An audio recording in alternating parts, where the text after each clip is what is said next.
Yahobu, Bapak Ibu Pendeta, Sinenge, Majelis dan warga Gereja Amin, ini adalah channel YouTube Sinode Gereja Amin. Karena itu, bagi yang mencintai Gereja Amin, tontonlah, subscribe, like, dan bagikan. Gereja Amin yang tangguh, mandiri, dan peduli. Tuhan Yesus memberkati.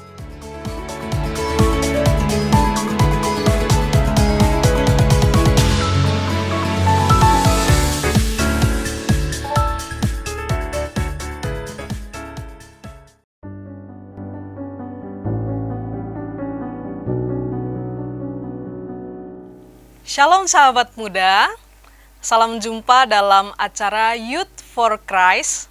Kali ini bersama saya Pendeta Eunike Trikayasudi dari Gereja Kristen Jawa Jakarta, anggota PGIW DKI Jakarta. Renungan kita hari ini, Jumat 6 Juni 2025, dituliskan oleh Pendeta Yoses Rezon Suwiknyo dari GKI Sidoarjo dengan judul Janji Allah adalah berkat, yang didasarkan pada kitab Yesaya pasal 44 ayat 1-4.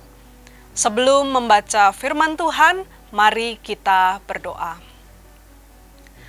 Ya Tuhan, jernihkanlah pikiran dan hati kami, agar firman itu sungguh boleh bekerja dan mengubahkan kami, dan mengubahkan kehidupan kami selaku orang muda. Dan jadikanlah kami tidak hanya pendengar firman Tuhan yang setia, melainkan juga pelaku firman Tuhan di sepanjang kehidupan dan masa muda kami. Di dalam Kristus kami berdoa. Amin. Sahabat muda, nats yang akan menjadi pusat refleksi kita hari ini adalah Yesaya pasal 44 ayat 3. Aku akan mencurahkan rohku ke atas keturunanmu dan berkatku ke atas anak cucumu. Sahabat muda, apabila kamu berkunjung ke Polandia dan bertanya kepada penduduk di sana, kapan Polandia mengalami perubahan yang semakin baik? Dapat dipastikan mereka akan menjawab tahun 1979. Tahun tersebut adalah masa ketika mereka kembali memiliki harapan setelah sekian lama hidup di bawah penderitaan akibat komunisme. Harapan itu datang melalui ucapan Paus Yohanes Paulus II ketika berkunjung ke negara kelahirannya tersebut. Kunjungan itu menjadi simbol harapan, dan memang harapan itu pada akhirnya benar-benar terwujud, yaitu dengan runtuhnya komunisme dan kembalinya kehidupan yang damai. Pada dasarnya, iman Kristen adalah iman yang selalu berani berharap pada setiap janji Tuhan.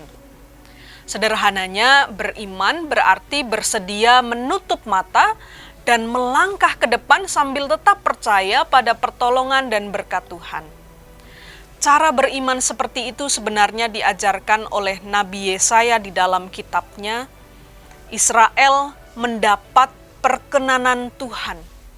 Tanah yang ditempati akan berlimpah, dikatakan dalam ayat 3.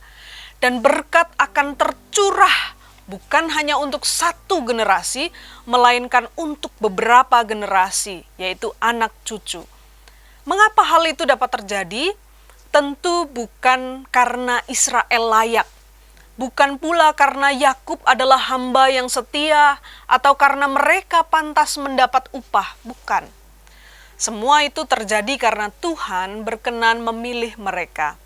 Artinya, inisiatif tersebut berasal dari Tuhan sendiri, bukan dari pihak lain. Itu adalah kehendaknya yang indah. Nah, sahabat muda, berita baiknya. Janji Tuhan bukan hanya ditujukan untuk umat Israel, melainkan juga berlaku bagi siapa saja yang percaya bahwa mereka dikasihi oleh Tuhan. Oleh karena itu, kita patut bersyukur dan hidup dengan percaya pada janji-janji Tuhan. Sahabat muda, mari kita berdoa. Ya Tuhan, ajarlah kepada kami untuk selalu percaya akan janji-janji-Mu di dalam kehidupan kami, di dalam masa depan kami.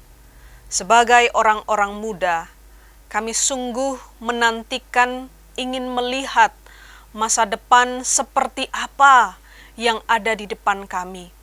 Dan ajarlah kami percaya bahwa Tuhan akan menepati janji.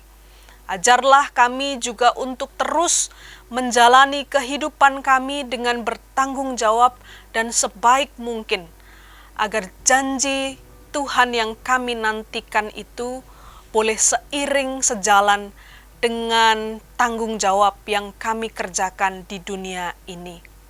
Terima kasih Tuhan. Amin. Sahabat, demikian renungan kita hari ini. Jangan lupa subscribe, like, dan bagikan kepada teman-teman yang lain. Tuhan memberkati.